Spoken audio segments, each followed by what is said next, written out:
Знову обшук в Совєтському районі. Окупанти навідалися до оселі кримсько-татарського активіста Мусліма Зєврієва. Сталося це об 11 ранку. 10 силовиків з ряженими козаками обнишпорили оселю, гараж та сарай кримського татарина.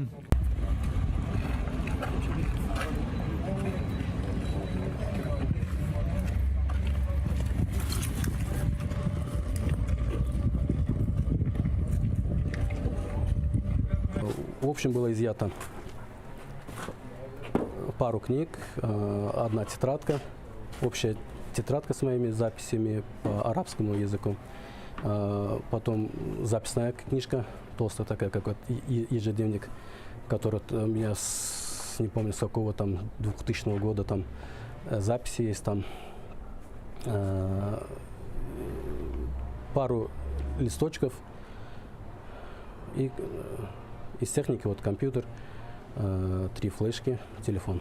Відомо, що оселю обшукали в рамках розслідування про буцімто організацію терористичної діяльності або участь в терористичній організації. Сусіди та знайомі Мусліма Зєврієва обурені. Десятки людей прийшли, щоб підтримати чоловіка під час обшуку, бо знають його з доброго боку. Субхана раббіка раббіл іззаті амма ясифун. Вассаламун алал мурсалін. Вальхамдуліллахі раббіл алемін. Аль-Фатиха. Бисмиллахи рахмани рахим. Альхамдулиллахи раббил алемин. Ар-Рахмани рахими. Малики яумиддин. Iyяка нa'буду ва iyяка наста'ин. Ихдина ссиратал мустақим. Сиратал лазина ан'амта алейхим. Гайрил магдуби алейхим валаддалин. Амин. Аллах разы olsun иншаллах. Все его здесь у нас в районе знают как хорошего человека. Поэтому сегодняшний обыск я вообще не пойму. Вот именно выбирают они таких людей, которые помогают людям. Жодних протоколів силовики не залишили, каже Зєврієв, але попередили, що можуть навідатися знову. Обнишпоривши його оселю, силовики забралися геть. Владислав Стожук, Заман, АТР. В окупаційному суді Армянська відбулося чергове засідання по сфабрикованій справі проти лідера кримсько-татарського народу Мустафи Джемілєва. Окупанти звинувачують його у недбалому зберіганні вогнепальної зброї та у незаконному придбанні та зберіганні боєприпасів. Проти Джемілєва використовують матеріали справи його сина Хайсєра, який у 2013 році за необережністю застрелив людину з батькового карабіна. Хайсєр вже відбув покарання, справа закрита та не має жодного відношення до так званої справи Мустафи Джемілєва. Сьогодні за клопотанням захисту на так званому засіданні розглянули переклад документів з фейкової справи з української мови на російську. Згідно них, Мустафа Джемілєв володів зброєю на законних підставах. Это материалы, которые в основном касаются документов, справок медицинских, заключений, квитанций, свидетельствующих о том, что Мустафа Джемилев владел нарезным огнестрельным оружием, а именно карабином Симонова, на законных основаниях, проходил медкомиссии, осуществлял договоры страхования гражданской ответственности по владению данным оружием, то есть выполнял все законные требования, необходимые для владельцев соответствующего огнестрельного оружия. Окрім цього, окупанти звинувачують Мустафу Джемілєва у так званому незаконному перетині держкордону Росії. Йдеться про спробу національного лідера кримських татар 3 травня 2014 року потрапити до Криму з Херсонської області. Тоді зустрічати його приїхали тисячі кримських татар, але окупанти його не пропустили. Мустафа Джемілєв має намір довести абсурдні звинувачення окупантів в Європейському суді з прав людини. Окупанти знову звинуватили алуштинського імама Юсуфа Аширова у буцімто незаконній місіонерській діяльності. Минулого року його вже притягували за тією ж статтею та оштрафували на 5 тисяч рублів. Імам та його адвокат заявили про відвід через те, що цього року його судитиме той самий окупаційний суддя. Але їм відмовили в задоволенні цього клопотання. Сторона захисту має представити свої докази на наступному так званому судовому засіданні, яке відбудеться 8 липня. Окупанти звинувачують Юсуфа Аширова в організації релігійних обрядів без ліцензії від підконтрольного окупанта муфтіату Криму. На думку імама, таким чином переслідуються автономні релігійні громади, які не співпрацюють з підконтрольним окупантом Духовному управлінню мусульман Криму. В прошлом году я был осужден за эту миссионерскую деятельность.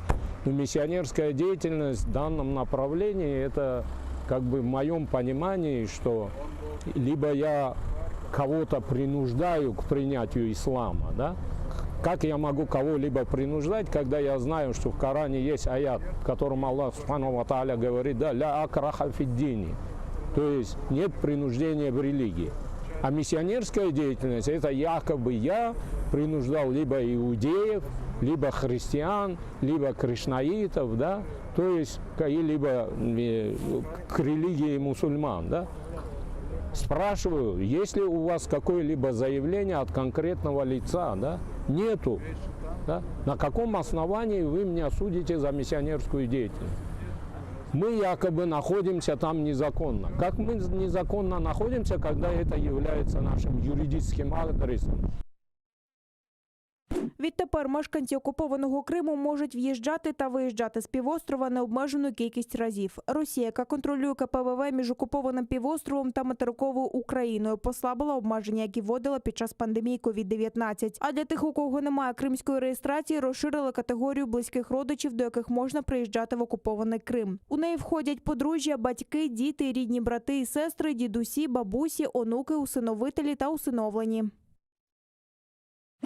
Безкоштовне ковід-тестування на межі з окупованим Кримом має бути цілодобовим. Про це заявила представниця уповноваженого з отримання прав жителів Криму та Севастополя Ірина Верігіна, коли інспектувала пункт тестування біля КПВВ «Чонгар». Він облаштований в приміщенні автостанції. Тут фельдшери Червоного Хреста збирають біологічні матеріали. В разі негативного тесту дані про стан здоров'я людини, яка виїхала з окупованого півострова, вносяться до електронного реєстру. Якщо ж коронавірус виявлять, пацієнта швидкою допомогою відвезуть до лікарні. Верігіна відзначила поліпшення умов і що тепер і в режимній, і у сервісній зоні контрольного пункту є таблички, які вказують на пункт тестування. Зараз він працює з 8 до 16, але Херсонська обладміністрація має забезпечити цілодобову роботу, каже Верігіна.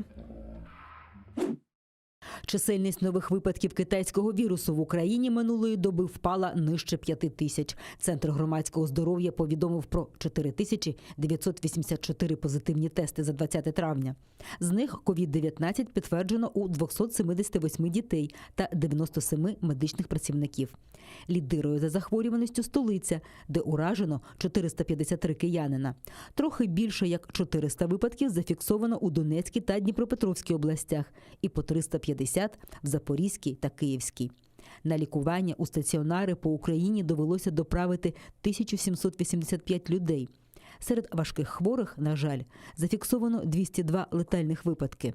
Але загалом по країні від коронавірусу позбавились 12 тисяч 845 українців. В окупованому Криму минулої доби рівень захворюваності знизився. 20 травня виявлено 91 новий випадок, звітують окупаційні чиновники. Проте про зростання заявила влада окупованого Севастополя, в якому у четвер тести підтвердили хворобу одразу у 22 містян. На півострові вчора не змогли подолати ковід 5 кримчан. Справилися з хворобою 209. Окупанти зі Сходу знову застосували артилерію. Неподалік Південного на Донеччині гатили з мінометів 82-го калібру. А в районі Авдіївки, Мар'їнки, Троїцького, Шумів та Гнутового били з гранатометів різних систем. Також біля Павлополя та Новоселівки ворог відкривав огонь з кулеметів великого калібру. Втрат в лавах об'єднаних сил немає. А ворожі провокації українські захисники вгамували вогнем у відповідь. А за даними розвідки, російське командування почало чергові командно-штабні навчання на окупованих частинах Донеччини та Луганщини. Контроль за проведенням заходів здійснюється офіцерами штабу Південно-військового округу Збройних сил Російської Федерації. Особлива увага приділяється питанням забезпечення підготовки особового складу резерву. Водночас противником активізовано агітаційну роботу серед резервістів з метою вербування їх для проходження військової служби за контрактом у підрозділах окупантів. Збирав інформацію про військові об'єкти та частини, які пройшли бої на Сході. Контррозвідники СБУ на гарячому затримали російського агента, коли той фільмував пересування техніки Збройних сил на Хмельниччині. Виявляється, він 2 роки воював в лавах бойовиків ЛНР. Вже встановлений і його російський куратор, а сам шпигун тепер має 2 підозри – за державну зраду та участь в терористичній організації. Ескалацію завершено. Від сьогодні між Ізраїлем і Хамас діє перемир'я. Угоду підписали за посередництва Єгипту. Ще вночі в четвер палестинські ракети летіли на ізраїльські міста. Авіація Ізраїлю наносила авіаудари по об'єктах угрупування Хамас, яке контролює сектор Газа. Тепер же палестинці вийшли на вулиці, щоб відсвяткувати припинення вогню. Це радісний момент для всієї Гази. Це перемога в Рамадан, в святковий день. Ми повернемо всі окуповані землі. Ізраїльтяни ж поставилися до угоди зі стриманим оптимізмом. Гірка втіха. Начебто добре, що конфлікт закінчився, але, на жаль, я думаю, що наступний конфлікт вже не за горами. І навряд чи будуть істотні зміни. Не думаю, що Хамас буде роззброєний або буде досягнуто якоїсь угоди, яка зможе запобігти наступній ескалації.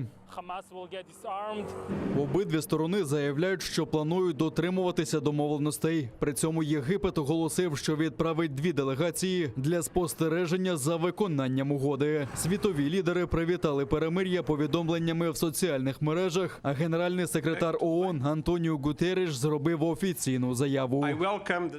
Я вітаю припинення вогню між Газою та Ізраїлем після 11 днів кровопролиття. Висловлюю свої найглибші співчуття жертвам насильства та їхнім близьким. Я також дякую Єгипту і Катару за зусилля у тісній співпраці з ООН, які допомогли відновити спокій в Газі та Ізраїлі. І я закликаю всі сторони дотримуватися припинення вогню. З боку Палестини 232 жертви, десятки жінок та дітей, а також близько 2000 поранених. Ще близько 30 людей загинули в сутичках з силовиками на західному березі. Ізраїль зі свого боку каже про 12 загиблих та ще 3 сотні поранених, серед яких військовий, 1 громадянин Індії та 2 Таїланду. Цахал відзвітував про ліквідацію 25 ватажків різного рівня з ісламського джихаду та Хамас. Знищено 100 кілометрів тунелів, виробництво озброєнь та 5000 точок запуску ракет цього угрупування. Нова фаза конфлікту розгорілася 10 травня. Палестинці почали атаки, оскільки Ізраїль, на їхню думку, обмежує їх права в Єрусалимі. У тому числі під час зіткнень поліції з протестувальниками біля мечеті Аль-Акса в священний для мусульман місяць Рамадан.